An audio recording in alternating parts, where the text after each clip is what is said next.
I definitely do feel like the church weaponizes certain situations against us Christians, which causes us to be in situations to get into marriages too quickly because we don't want to be deemed as unfit or not seen as Christian.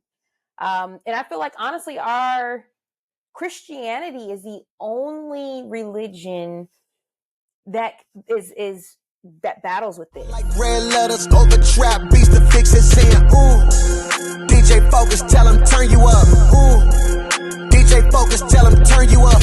Ooh. Welcome back. You tap back into the Fixx. DJ Focus, Dice Gamble.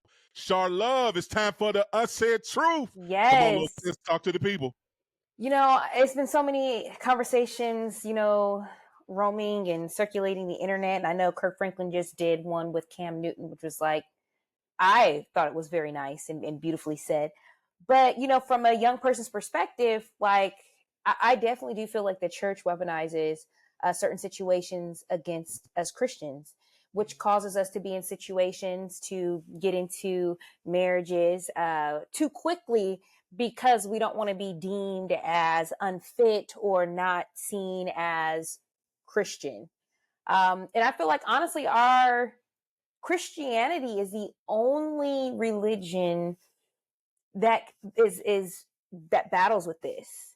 And for example, being a single Black, I'm going to say it's preacher, right? Coming into my calling, people think like, well, you know, you can't be single. Well, okay, like I get it. Like I understand the reality of being a single woman, you know, being up there speaking, and then you have men that come looking for a suitor. But will that take away from my call and what I'm supposed to do? Like, if I'm single, I can't preach to married couples. I can't preach to those that are dating. Just because I don't have a man right now, does that, you know, take me out of the equation that God can't use me? And go ahead. No. Keep talking. I want to make sure you get it all off your chest before I say. Now, I have been in situations. I have been engaged, so I know a little about something. You know, it might not have gotten to the altar, but I know there are certain things that I could help, certain things that I could speak to, and I think it's too much pressure. It's too much pressure to be a Christian. Sometimes it's just too much pressure, and I honestly don't like it. And that's why I will always, I don't want to say come up against, but I definitely will challenge it. I'm just not going to lay and just take it. Like, no, I'm going to challenge it in the most respectful way. Don't get me wrong. Yeah. So, yeah. Listen, nothing wrong with challenging it. And let's be very clear. None of us like it, the pressure of being a Christian. It doesn't matter if you're married or you're single. There's a lot of pressure that comes with being a believer of Jesus Christ. The expectations, the lifestyle changes that we have to sacrifice, submit to him, and do what he wants us to do. So, like, don't think you're by yourself. Let me just help you out there, because I got the same pressures every day. I got different pressures every day, but it's still a lot of pressure, even for me, just like for you. Now, to speak to your call, I do believe you have a call to be a minister as far as you want to go. I'm not sure how far you want to go or what God specifically has told you, whether it is to just undergird a pastor or be a pastor one day. That's between you and God. But I do believe you have the gift. So I want to, listen, solid. I believe that. Spirit recognizes spirit. What I will say, that there's levels though, sis. I will say this, Char. It's levels. Because, again, there's so much pressure for you to, or people are maybe pressuring for you to be in a courted, serious relationship and get married, because right now that's probably the only thing the enemy can throw at you is, as you would say, some chocolate fine whatever, and catch you in one of them weak moments, and he's sending that late night text, and you better let him in the back door, and then you be set up to fail. So that's just being real. So we're not wrong by just telling you the truth so that we hold each other accountable. I think sometimes now, so here's the thing. I do believe that certain things the church has weaponized against believers, and then I think there's certain things that we hold each other accountable. So I think the accountability piece in you staying single and satisfied until your Boaz come your way and claim you as his wife is a covering that your family is trying to do for you, not really trying to use it against you. And yeah, I'm be honest with you. I do believe too as well. You got to go through some things first before you can teach married people things. Marriage is a complicated thing, sis. Let's be very clear. I got 24 years in, 20, almost 28 and a half being with my wife. So I'm telling you firsthand, there are challenges. There is things that you learn from being married that you won't learn until you're married. So to speak to married folks in the level that they probably could really receive it, you might not be equipped just yet because you ain't lived that part of your life yet. That doesn't mean that you let's be very clear. If you called and you understand how to break down text and you can get your 3 points, yeah, absolutely. You probably could put together a sermon that could preach to a marriage couple, but I think it has more power on it when you could say, yeah, by the way, I've been walking for 3 years married. I've been walking for a year married, 5 years, 10 years married. And this is not just the Bible, but I'm giving you some life application because, yeah, me and my husband went through that. I remember the season when we wasn't communicating properly. I remember the season when I wasn't attracted to him and maybe I didn't want to have, sex with him. Like, there's so many things that go into that. So one, Right. we don't want to even get you even your spirit talking about sex because you ain't supposed to be having it right now. So, but what does that mean that I can't even talk about it though? Like, I got to be able to talk about it because these are natural feelings. Like, yeah, some days I do want to have sex, right? But then I do understand that having sex outside of marriage is not God's will. Facts. So it's like, okay, hey, I can partake in this conversation, but I know how far I can go where it's like, I don't know, no. No, look, little sis, let me just cut you off. I'm sorry to cut you off, but let's be very clear. You can't be in the conversations with like me and my wife be having about sex. We wouldn't even want to expose it to you for 2 reasons. One, we don't want you to fall. Yeah, praise God. I'm so grateful for all the new listeners to the Fixx and the unsaid truth. Y'all getting this real and raw today. I solely appreciate y'all tuning in. Let's be very clear. The church keeps hiding from real conversations about sex. The stuff that's coming out the pulpit, that ain't real. That ain't, no. Again, what do you do? And again, you're talking to somebody who has been a marriage mentor for 15 years. So me and my wife, we're not counselors, we're not licensed counselors, but we have been marriage mentors at our church for the last 15 years. You wouldn't believe the stories that me and my wife hear. I'm talking about crazy stories, from trying to bring somebody else in the bedroom and arguing and debating, saying it's okay, to everything else you can think of that goes into that. So again, we don't want to put that in your spirit for you to fall because it's different. I can have a marriage conversation about wild sex or something crazy, and I'm going home to somebody I can actually do these things to. You can't. So if that stuff in your spirit, don't get it twisted. It's just like music. You listen to a song every day for the next 30 days. You can't tell me that in your spirit. And if you look at your actions, you mess around probably then did 2 or 3 things from that song indirectly just because it's been in your spirit. So you don't even know you done did it. That's that song you keep singing. You keep leaving the back door open. You think, yeah, keep leaving the door open. Keep singing that thing. You know what I'm saying? You know what I'm saying? The neighbors know my name. I feel like you can have these conversations because I might have some questions, right? Because whether I'm having a conversation with you all or not, I still might fall to temptation. But now that if it's broken... That's different than teaching, though, from the pulpit, though, Char. That's what I'm trying to get you to understand. So I get what you're saying. Side conversations, great.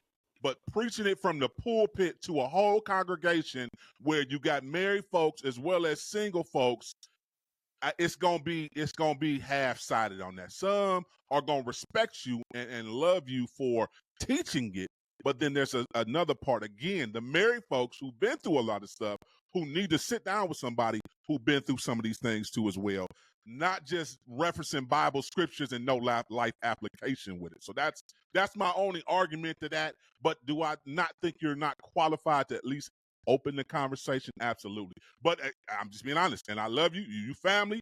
Would I allow for you to sit down and like minister to me and my wife if we going through a tough time? I probably wouldn't. And it ain't personal. It's just being real.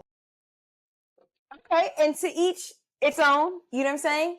But then sometimes God can give, even in the book of Job, when the young person had a word over the elders. And even some young people will be quiet because they feel they're inexperienced. But when the Holy Spirit gives you a word, he can give you a word to a married couple, to a single person, to somebody, to a divorcee. Like, he can move. So I'm saying, I just feel like the church does put expectations and also confines those which the Holy Spirit is trying to move. And I honestly do feel like sometimes it can be some baloney. We're just gonna leave it at that. It can be some baloney. It could be some baloney. Listen, DJ Focus, Char Love, the unsaid truth. Don't touch that dial. We coming back. Yeah, Char ain't done. We got some more in this conversation.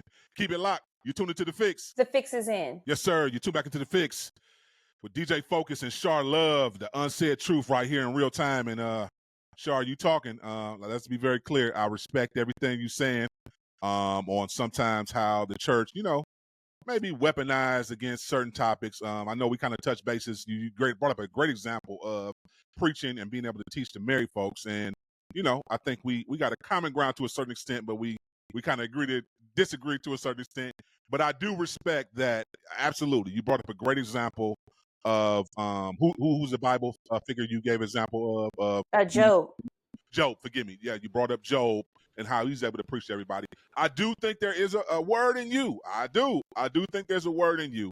But I do think too as well, it would just be so much better if you didn't have that. It is like one of those things over your head. I know you like, why I gotta have a man. You ain't gotta have one, but I just think at that leadership position, we talking about, leader of a church. You know what I'm saying? That is a big position, not to have a king next to you, supporting you, being there with you, running that ministry with you, still up under you. I'm not saying he comes and overshadows you. If you are the senior pastor, you the head pastor of that ministry, he need to get back there and do what he need to do. But I'm just saying. I know you read the Bible, you love the Lord, but I don't know. I honestly don't know, because there have been some people in the Bible, okay? And it's just like, God, what if God doesn't have that for me? And he wants me to move differently for this generation, to open up the eyes of his people. Like, look, I'm not y'all. I'm not going with the status quo of the church. I am the church. I set the standards. So because when he moves, we all have to obey. So he might be calling up another group of people like, okay, hey, you're going to oversee this church, and you might not have a helpmate. I might be your helpmate. Okay, well, if you're gonna be I'm just saying, you're gonna be the modern day version of Paul. We'll see. I don't know. I don't know if that's in your life. I don't know if that's really what you want. So, and the thing is too as well, he's saying you get the desires of your heart. Is that what your heart's saying? You gonna stay single and satisfied the rest of your life? And just I'm just saying, I do want somebody, right? But if God is saying, okay, right now in this season, that's not where I'm taking you, then it's like, okay, cool. Then you are going to have to show me how to lead your people and help me, equip me with the tools that I need. The same way he did with Gideon. Look, you're about to go into battle, but you're not going to have to fight. You're not going to have to fight at all. So it's like, okay, I just want to see if you're ready, because really the church weaponizes so many things against us. And it's tiring. It's taxing. It's like, I don't even want to go to church. It's whether it's from the way that you dress, if you're in the pulpit, you can't dress a certain way. And it's just like, I can't help I got a body. You want me to be like Mother Teresa? Like, I'm so sorry. I can't do that. I'm going to look good, because, and if you come into church looking at me dressed, you coming for the wrong reason. You might as well turn right back around, go home, and watch from TV. Well, let's be very clear from a biblical standpoint, and you know it. The sexual spirit that's over the church is real. So I get what you're saying, but let's be very clear. We need some holy water. Well, so let me ask you this. So don't get it twisted. I know you balance. I know you keep yourself grounded, but you can't tell me every now and then, you know what I'm saying, if something walk past your way, whatever it is you like, tall, dark, light skin, butter pecan, I don't know, whatever you like, that it don't catch your eye in a lustful way. So the same way, come on now, come on, Shaw, you like you know what? I'm gonna be very honest with you. I have to be very honest with you. The season that God has me in, when I tell you He has taken the desire away, and it's beautiful. Like, I wish this on all my Christians that are on their walk with God, because when He takes that desire away for you in a season, you don't desire it. You still admire it. You're like, oh wow, he's handsome or she's beautiful, but you don't go further than that, because those thoughts right there don't even, it don't get you, because you know what you got to do.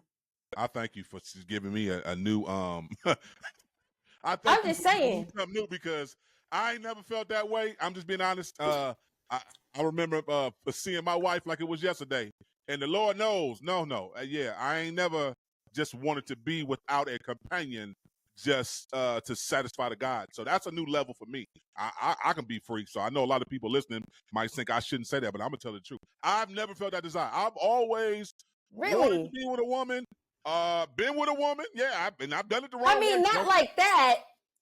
I'm not saying in that way. I'm talking about ever. There's no way I could be you, single right now, and as much as I love Jesus, and if I'm up there preaching in that pulpit, the Lord knows I'm scanning for somebody I'm trying to take to dinner tonight. I'm gonna be honest. See, that's and that's why God right here, respectfully, He knows who to put in the pulpit and who not. Okay, for real. No, I'm not saying that before this walk, I'm not saying I'm perfect, by no means.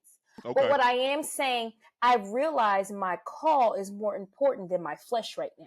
And it took me a while to get to that. Not saying I didn't trip up before, not saying I didn't pick up the call when they was calling past 10 o'clock.